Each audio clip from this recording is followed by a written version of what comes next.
السلام علیکم ورحمۃ اللہ وبرکاتہ الحمد للہ رب العالمین والصلاة والسلام علی اشرف الانبیاء والمرسلین نبینا محمد وعلی آلہ واصحابہ اجمعین وبعد۔ جدید مناہج کی حقیقت کے اس سیشن میں ہمارے سامنے سوال نمبر 28 اور اس کا جواب، اور اب جواب کے بعد جو اس پر تعلیق ہے شیخ جمال فریحان الحارثی کی، وہ ہمیں پڑھنا ہے۔ دیکھیں، سوال جب کیا گیا تھا اس سے پہلے والے سیشن میں ہم نے پڑھا ہے، سنا ہے، اس سوال میں جو بات بتائی گئی تھی اس میں منہج الدعوہ منہج الانبیاء فی الدعوہ الی اللہ، محمد سرور بن نائف زین العابدین کی کتاب، اس کتاب کے حوالے سے ایک بات نقل کی گئی تھی عقیدے کے سلسلے میں، کہ عقیدے کی کتابوں میں خشکی ہے کیونکہ اس میں نصوص اور احکام ہے۔ یہ بات اس کتاب میں سوال کرنے والے نے کہا ہے کہ میں نے پڑھا ہے، واقعی یہ بات ایسے ہی حرفن حرفن اس کتاب کے اندر موجود ہے، اور یہ اس کتاب کے صفحہ نمبر 8 پر لکھا ہوا ہے۔ یہ شخص محمد سرور بن نائف زین العابدین، یہ شخص اپنی تحریروں کے ذریعے فکری انحراف اور اس ملک یعنی سرزمین حرمین شریفین میں اہل سنت کے ساتھ اپنی عداوت اور دشمنی سے معروف ہے۔ محمد سرور بن نائف زین العابدین کے بارے میں سرسری خلاصہ، ایک عمومی بات خلاصے کے طور پر کہتے ہیں، تحریروں کے ذریعے سے فکری انحراف، یعنی فکر کا انحراف، سوچ جو اس کی ہے، عقیدہ جو اس کا ہے، اس میں انحراف، اور حرمین شریفین میں اہل سنت کے ساتھ اپنی دشمنی سے معروف ہے۔ اور ہماری یہ شہادت محض اس بنیاد پر جو اس نے ہاتھ سے لکھا ہے، ہاتھ سے بقلم خود لکھا ہے، یعنی ہم جو باتیں کہہ رہے ہیں یہ ایسے ہی نہیں کہہ رہے ہیں، یہ اس کی اپنی تحریروں کے اندر موجود ہے جو اس نے خود ہی اپنے ہاتھوں سے لکھا ہے۔ اس سلسلے میں اس کے بعض اقوال بحوالہ ملاحظہ کریں، حوالے کے ساتھ اس کی کچھ تحریریں آپ دیکھیں، اور ہم لوگ انشاءاللہ تبارک و تعالیٰ اسے پڑھیں گے۔ آج اگر یہ بات مکمل ہو گئی تو ٹھیک ہے، ورنہ اگلے والے سیشن میں پڑھیں گے، لیکن ضروری ہے اس بات کو اچھی طرح سے جاننا اور سمجھنا۔ ٹھیک ہے، کیا ہے؟ نمبر 1 اولن، اور یہ سب صفحہ نمبر 196 پر ہے۔ سب سے پہلے کہتے ہیں عقیدے کی کتابوں سے اس کی نفرت و عداوت، یہ تو ہم لوگوں نے پڑھ لیا ہے، لیکن پہلی ہیڈنگ میں کیا کہتے ہیں؟ عقیدے کی کتابوں سے اس کی نفرت و عداوت۔ اس کی مثال مندرجہ بالا سوال ہے، اور عنقریب اس کا کافی و شافی جواب آئے گا، اور وہ جواب ہم نے شیخ صالح فوزان کا پڑھ لیا ہے۔ دوسری بات، یعنی عقیدے والی بات تو ہو گئی، اس پر تفصیل میں اب جانے کی ضرورت نہیں ہے۔ دوسری بات، ظالم حکمرانوں اور اسی طرح سے ملک کے عوام کو گناہ و معصیت کی بنا پر کافر کہنے کا خارجی عقیدہ رکھنا، یہ بھی عقیدہ ہی ہے نا، یہ بھی عقیدہ ہے۔ اب آپ دیکھیں یہ انحراف کتنا خطرناک ہے۔ اس میں دو باتیں بیان کی گئی، ظالم حکمرانوں کو اور اسی طرح سے ملک کے عوام کو، دونوں کو، عوام کو بھی اور ایسے حکمرانوں کو بھی گناہ کی وجہ سے کافر کہنا۔ کس کا عقیدہ ہے یہ؟ خارجیوں کا، خوارج کا عقیدہ ہے یہ۔ خارجیت کا عقیدہ بھی اس کے یہاں کوٹ کوٹ کر کے بھرا ہوا ہے، عقیدے کا فساد۔ دوسرا مسئلہ یہ ہے جو ہم آپ کے سامنے پیش کر رہے ہیں۔ اب کہتے ہیں کہ پہلے یہ دیکھتے ہیں ہم کہ حکمرانوں کے بارے میں یہ کیا کہتا ہے، حکمرانوں کے بارے میں یہ کیا کہتا ہے۔ کہتا ہے رہا مسئلہ حکمرانوں کا، تو اس سلسلے میں اپنی میگزین السنہ میں اس کی تحریریں معروف و مشتہر ہیں جو کسی سے پوشیدہ نہیں ہیں۔ اس سے پہلے بات آ چکی ہے اور آگے بات آ رہی ہے بہت تفصیل سے، اسی حاشیے میں ہی آگے بات آ رہی ہے کہ حکمرانوں کے بارے میں اس نے کیا کہا ہے، اور خاص طور پر علماء کے بارے میں کیا کہا ہے، کیسے ان کو طنز کے ساتھ، تعریض کے ساتھ اور بہت صریح لفظوں کے ساتھ بھی میرے بھائیوں بہت عجیب و غریب انداز سے یاد کیا ہے۔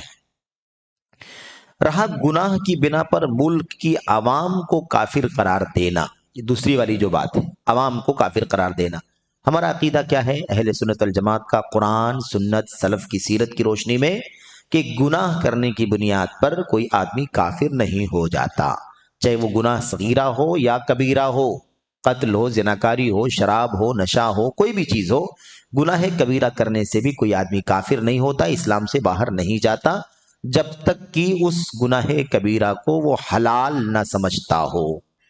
اگر اس کو حلال سمجھتا ہے تو اس گناہ کے کرنے کی وجہ سے کافر نہیں ہو رہا ہے، بلکہ اس سے پہلے کافر ہو جا رہا ہے، کیونکہ اس نے ایک حرام کو حلال بنا دیا، اور یہ شریعت بنانا ہے۔ حلال حرام بنانا کس کا کام ہے؟ اللہ کا کام ہے۔ تو اس نے گویا کہ ایک حرام کو حلال سمجھ لیا، تو گویا کہ شریعت ہی کے بارے میں اس کا عقیدہ ایسا نہیں رہا جو ہونا چاہیے۔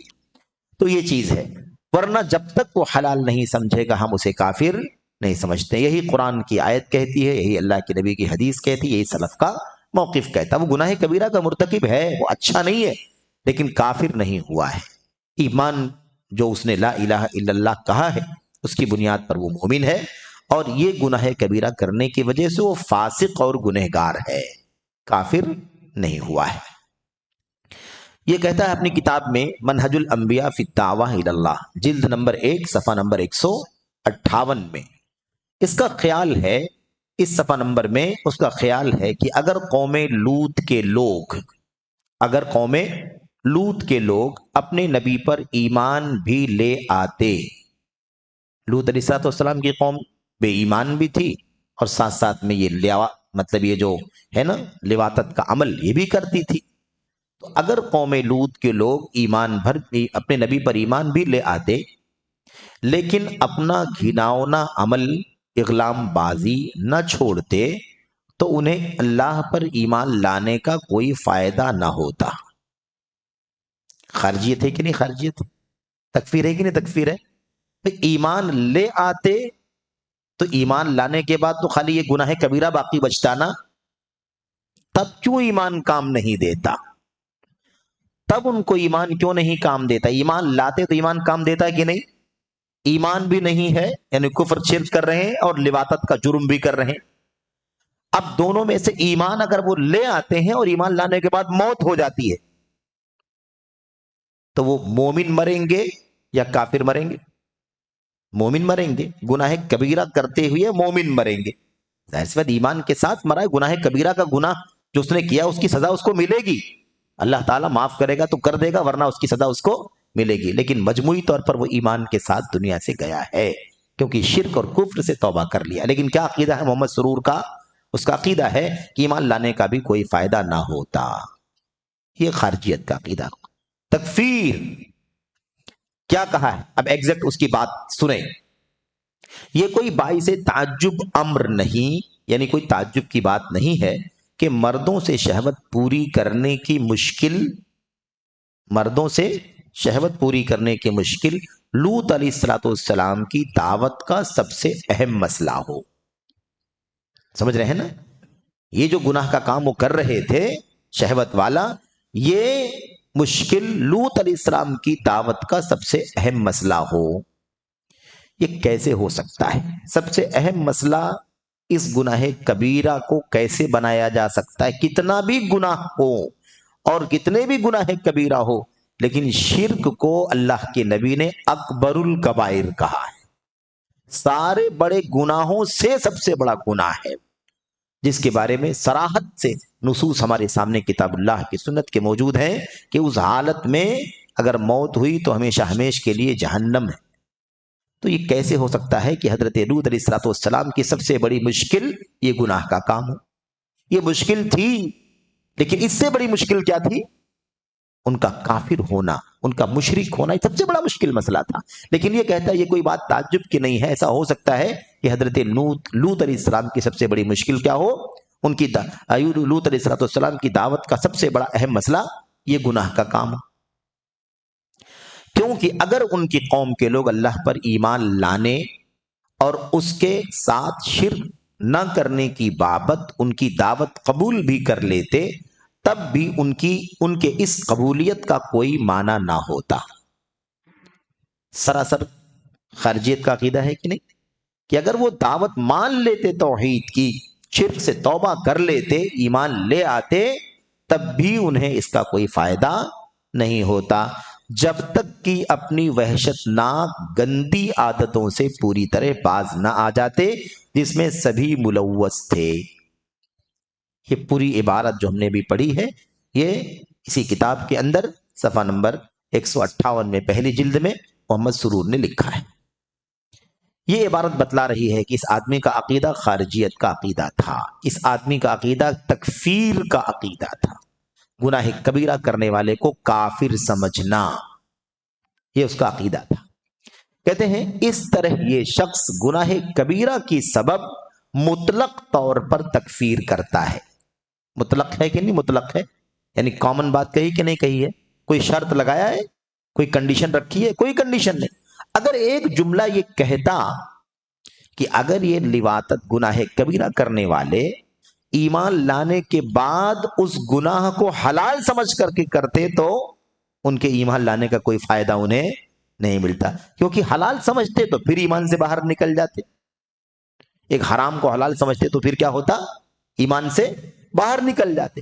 لیکن کوئی کنڈیشن نہیں لگائی ہے حلال سمجھ کر کے کرتے ہوں، ایسی کوئی کنڈیشن لگائی نہیں ہے، مطلق طور پر ایمان لانے کے باوجود بھی جب تک اپنی اس گندی عادتوں سے پوری طرح باز نہ آ جاتے اس میں سبھی ملوث تھے، تب تک انہیں ان کا ایمان کوئی فائدہ نہ دیتا۔ یہ عقیدہ کس کا ہے؟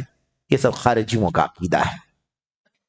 تو یہ مطلق طور پر اگرچہ اس کا مرتکب اسے حلال نہ بھی سمجھے، مطلق طور پر کہا ہے، یہ بات ہو گئی۔ تو یہ دوسری دلیل ہے اس آدمی کی بدعقیدگی کی کہ آدمی خارجیت کی راہ پر چلتا ہے، خارجیت کی تعلیم دیتا ہے۔ اور تعجب یہ ہے، سب سے زیادہ حیرت ہمیں اس بات پر ہوتی ہے، کتاب کا نام منہج الانبیاء فی الدعوہ ہے، دعوت میں انبیاء کا منہج، اور انبیاء میں حضرت لوط کی مثال پیش کر کے وہ آدمی خارجیت کی دعوت دے رہا ہے۔ میرے بھائیوں، اللہ کے نبی حضرت لوط علیہ السلام نے جو باتیں اللہ تعالیٰ نے قرآن کریم میں ان کی نقل کی ہیں، یہ بتائیے کہاں ثابت ہوتا ہے کہ ایمان سے بڑھ کر کے ان کے یہاں یہ جرم تھا؟ بالکل گناہ کبیرہ تھا، بہت پریشان تھے ان کے عمل سے، اس بدعملی سے حضرت لوط علیہ السلام بہت رنجیدہ رہتے تھے، بہت زیادہ غمگین رہتے تھے۔ لیکن ظاہر سی بات ہے کہ یہ گناہ اس کفر اور شرک سے کے مقابلے میں تو ظاہر ہے کہ چھوٹا گناہ تھا۔ تو کفر و شرک سے توبہ کر لیتے اور یہ گناہ کرتے ہوئے مر جاتے، تب بھی کیا ہوتا؟ ان کا انجام جنت ہوتا، کیونکہ ایمان کے ساتھ جو جائے گا، اعمال گناہ کبیرہ ہوں یا اعمال گناہ صغیرہ کے ہوں، اللہ تبارک و تعالیٰ کی مشیت پر رہیں گے وہ۔ خیر، یہاں پر ہمیں یہ کیا سمجھنا ہے؟ دوسری بات، تیسری بات، یہ تیسری مثال ہے، اہل سنت سلفیوں سے اس کی عداوت اور دشمنی۔ اہل سنت سلفیوں سے اس کی عداوت اور دشمنی، یہ تو کامن بات، ہیڈنگ میں کامن بات ہے، آئے گی بات آگے کی، خاص طور پر علماء، خاص طور پر اہل سنت کے علماء سے اس کو سخت دشمنی ہے، اور ان کو نہ جانے کیا کیا کہتا ہے۔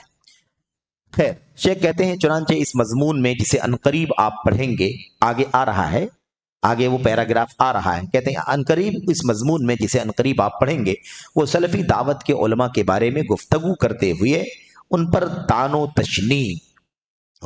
و تشنیع یعنی ان کی برائی، طعنا، استہزاء، مذاق یعنی ٹھٹھا اڑانا، مذاق کرنا، ان کی عیب جوئی اور برائی کر رہا ہے۔ اسی طرح سے علماء سعودیہ بالخصوص کبار علماء کی تنقیص و توہین کر رہا ہے، انہیں غیر معتبر ثابت کر رہا ہے۔ چنانچہ سرکاری امداد کے عنوان کے تحت لکھتا ہے، سرکاری امداد، دیکھا آپ نے، یہ سب طنز ہے، اور یہ کبھی بھی ایسا، یہ اس طرح کی باتیں کوئی سنت اور راہ سلف پر رہنے والا آدمی نہیں کہہ سکتا ہے، خواہ وہ کسی کے بارے میں کچھ بھی منکر جانتا ہو، یہ انداز اختیار نہیں کر سکتا۔ سرکاری امداد کے عنوان کے تحت دیکھیں نیچے کیا لکھتا ہے، ایک دوسری قسم ان علماء کی ہے، اور یہ جو باتیں آپ پڑھنے جا رہے ہیں یہ ساری کی ساری باتیں اس کی میگزین کی ہیں، مجلہ السنہ، مجلہ السنہ، شمارہ نمبر 23، ذی الحجہ 1412، صفحہ نمبر 29 اور 30 میں یہ بات لکھی ہوئی ہے. 1412 کی بات، یعنی آج سے 32 سال پہلے یہ بات اس نے اپنے میگزین کے اندر لکھی ہے. کیا کہتا ہے؟ ایک دوسری قسم ان علماء کی ہے جو سرکاری امداد لیتے ہیں. ان علماء کی ہے جو سرکاری امداد لیتے ہیں، یاد رکھیے گا، دوسری قسم، اور اپنے مواقف کو اپنے آقاؤں کے مواقف سے جوڑتے ہیں. یہ طنز کر رہا ہے کہ سرکاری امداد لیتے ہیں اور سرکاری امداد لے کر کے اپنے مواقف کو اپنے آقاؤں کے موقف سے جوڑتے ہیں، یعنی وہی بات بولتے ہیں جو ان کے آقا بولتے ہیں. آقا کون ہے؟ سعودی عرب کے حکمران. علماء سعودی عرب کے علماء، اور حکمرانوں سے مراد سعودی عرب کے حکمران. تو کہتا ہے اپنے آقاؤں کے موقف سے جوڑتے ہیں. چنانچہ جب آقا حضرات امریکیوں سے مدد مانگتے ہیں تو غلامان اس عمل کو جائز قرار دینے والے دلائل کا انبار جمع کرنے کے لیے کھڑے ہو جاتے ہیں. آج سارے اخوانی یہی تو بول رہے ہیں، سارے اخوانی، سارے مودودی، سارے خارجی، سارے رافضی، سبھی بات بول رہے ہیں کہ نہیں بول رہے ہیں؟ سبھی بول رہے ہیں. بولے یہ سارے علماء اپنے حاکموں کے پٹھو ہیں، جو وہ کہتے ہیں وہ یہ بھی وہی کہتے ہیں، اور ان کی بات کو جائز قرار دینے کے لیے دلیل ڈھونڈ ڈھونڈ کر کے لاتے ہیں. یہ بات سروری ہے، یہ سروری عقیدہ ہے. اس لیے سروری کے ساتھ سلفی لگانے کا کوئی فائدہ نہیں ہے. سلفیت سے اس عقیدے کا کیا تعلق؟ یہ سلفیت نہیں ہے، یہ تو عداوت ہے سلفیت سے، دشمنی ہے سلفیت سے، سلفیت کی راہ سے بغاوت ہے، خروج ہے یہ. تو کہتا ہے، اور یہ موقع کون سا معلوم ہے؟ وہی موقع جو خلیج کی جنگ چل رہی تھی. خلیجی جنگ کے موقع پر مسلم حکمرانوں نے، وہاں سعودی عرب کے حکمرانوں نے جو حالات تھے، ان حالات میں جو مدد لی تھی غیروں سے، وہ بھی دلیلوں کی بنیاد پر لی تھی. دلیلوں کی بنیاد پر لی تھی. اس کے شواہد موجود ہیں. حالات کی نزاکت سمجھ کر کے، مجبوریوں کے حالات، بڑی مصیبتوں سے بچنے کے لیے چھوٹی مصیبت برداشت کرنے، جو فقہ ہوتی ہے نا، وہ امت کے کبار علماء کی رہنمائی میں، ان کی رائے سے، ان کے مشورے سے وہ کام کیا تھا. جن لوگوں نے بھی اس وقت غلط انداز میں اس چیز کو پیش کیا، بعد میں سعودی عرب کے حکمران اور وہاں کے علماء کی بصیرت کا انہیں صحیح اندازہ ہو گیا. اس ٹائم نہیں اندازہ تھا، لیکن بعد میں اس کا اندازہ ہو گیا. اب جن کے دلوں کو اللہ نے حق کے لیے کھولا، انہوں نے اعتراف کر لیا، اور بہت سارے لوگ جو اپنی عداوت اور اپنی دشمنی پر قائم تھے، وہ اس وقت بھی قائم تھے، اور حق واضح ہو جانے کے بعد آج بھی اسی دشمنی پر قائم ہے. تو یہ کہا، تو آقا حضرات، طنز کیا ہے؟ آقا حضرات، یعنی ان علماء کے جو آقا ہیں، یعنی سعودی حکمران، وہاں کے بادشاہ ہیں، ولی امر ہیں، ولی عہد ہیں، نائب ہیں، وزراء ہیں، عمراء ہیں، اصحاب السمو ہیں، یہ جو بھی ہیں، ان کے آقا امریکیوں سے مدد مانگتے ہیں تو غلامان اس عمل کو جائز قرار دیتے ہیں، دلائل کا انبار جمع کرنے کے لیے کھڑے ہو جاتے ہیں، اور یہ دیکھیے، اور اپنے تمام مخالفین پر نکیر کرنا شروع کر دیتے ہیں. اپنے تمام مخالفین پر رد کرنا کہ غلط کہتے ہو، تمہارا موقف غلط ہے، نکیر کرنا شروع کر دیتے ہیں. اور جب آقاؤں کا رافضی ملک ایران کے ساتھ اختلاف ہوتا ہے تو غلامان رافضیوں کی خباثتیں ذکر کرنے لگتے ہیں. یہ سب طنز ہے. یہ سب کیا ہے؟ طنز ہے مسلم حکمرانوں کے اوپر. اور جب اختلاف ختم ہو جاتا ہے تو غلامان خاموش ہو جاتے ہیں. غلامان خاموش ہو جاتے ہیں اور انہیں دی گئی کتابوں کی تقسیم سے رک جاتے ہیں. اس ماحول پر وہ تبصرہ کرتے ہوئے، جو اس وقت کے حالات تھے، اس پر یہ طنز کرتے ہوئے یہ باتیں وہ کہہ رہا ہے. اس قسم کے لوگ جھوٹ بولتے ہیں. کس قسم کے لوگ؟ یہی علماء کیا کرتے ہیں؟ یہ کہتا ہے اس قسم کے لوگ جھوٹ بولتے ہیں، جاسوسیاں کرتے ہیں، رپورٹیں لکھتے ہیں، اور وہ سب کچھ کرتے ہیں جس کا ان کے آقا ان سے مطالبہ کرتے ہیں. اور الحمدللہ یہ لوگ بہت تھوڑے ہیں، لیکن دعوت اور اسلامی کام میں رکھنا ہے. ان کا معاملہ بے نقاب ہے، اگرچہ اپنی داڑھیاں بڑھا لیں اور اپنے کپڑے چھوٹے کر لیں. کس کی زبان ہے یہ؟ رافضی کی زبان، یہ خارجی کی زبان ہے، خروج کی زبان ہے، اخوانیت کی زبان ہے. اور یہی وہ عقیدہ ہے جو میرے بھائیوں اس شخص کا ہے